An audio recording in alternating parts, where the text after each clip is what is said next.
All right, lots to talk about. We are now being joined by Joanna LeBlanc, political analyst, national security law analyst, and foreign relations expert from Washington, D.C. Joanna, welcome back to WION.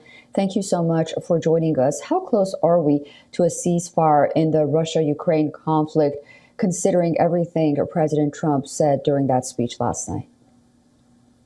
Well, I think we're getting pretty close based on what Mr. Trump said. And I think it's a positive in the right direction. It's a positive step in the right direction. But I think that ultimately, if both parties are willing to come to the table, I think it will be in the best interest of not just the United States, but also Russia, Ukraine, and the entire region as a whole. As you know, the United States has spent over $100 billion in this conflict. And during Mr. Trump's campaign, he committed to the American people that he would end this conflict between Russia and Ukraine.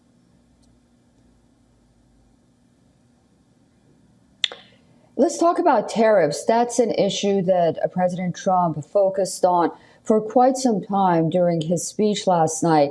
And it appeared that when it comes to the economy and the tariffs, he was directly talking to people like American farmers, those who work in the auto industry. So a lot of analysts are saying when tariffs might be likely to disturb the economic equation, so to say, with other countries. How is it going to impact Americans? Is it going to impact Americans, notably consumers? And do you think reciprocal tariffs are good? No, absolutely. There is no denying that tariffs will impact American consumers, because the reality is that countries don't pay tariffs, right? When businesses are importing or exporting goods into a country, whatever tariffs that they have to pay, it is passed on to the consumer. Now, there are some companies that may be big enough where they can, take on some of that financial responsibility. But for most companies, it will have to be passed on to the consumer. So we're talking about things like cars and eggs and produce and beer. Americans will have to pay significantly more for it. And I think that it was a missed opportunity yesterday during the president's address that he did not go deeper into the economy. Instead, he just indicated that there will be some hard times and some tough times ahead. But I think that Mr. Trump voted on an economy that he was going to bring back stronger than ever before. So I don't think those tariffs do us any good. You look at countries like Canada and Mexico, who have complied with what Mr. Trump asked for. For example, with Mexico, Mr. Trump asked for additional troops at the border to help secure the border. Mexico complied with that. Mr. Trump asked Canada, we want support with the immigration crisis coming from Canada, and also with the fentanyl crisis.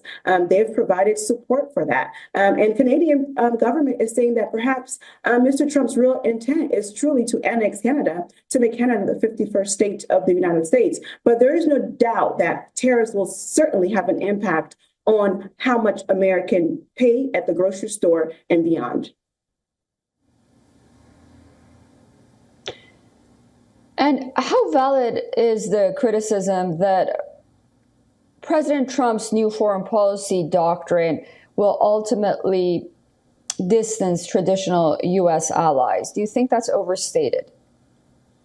Well, I think there's room for some concerns, right? Obviously, Mr. Trump has an American first foreign policy approach, meaning that whatever position that the United States takes, or whatever money that the United States spend on other countries, it must benefit the American people. However, in foreign policy, you can't run a country like you run a company to a certain extent. For example, with USAID, I am certain there are probably waste that went on in USAID. But institutions like USAID have been used as a way to promote soft power in countries around the world, right? And as a way to influence policies, but most importantly, as a way to employ Americans, right?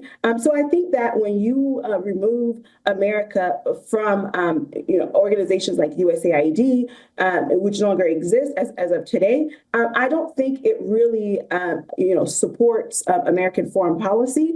While I think that there could have been some changes, but I think that there should have been sufficient time provided to America's partners and allies to say, hey, in about 60 days or a year, we're going to cut this program. So that way countries will have the opportunity to have their finances in order and to find other financial means to address issues like HIV and AIDS, which are some of the programs that USAID was funding all across the world. But in terms of things like tariffs, for example, I think that Mr. Trump used tariff as a way to negotiate with other nations to bring them to the table to get better deals for the American people, for the American economy. Now, some could argue that it may not be the best approach because some countries see it as a bully tactic. So you look at a country like Canada, for example.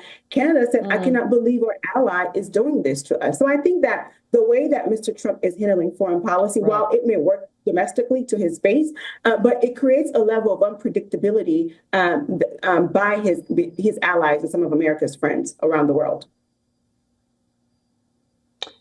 Thank you so much, Johanna LeBlanc, joining us live from Washington, D.C. Of course, we are expected to hear some announcement regarding those tariffs, at least with Canada and possibly Mexico later today. We'll see if that happens.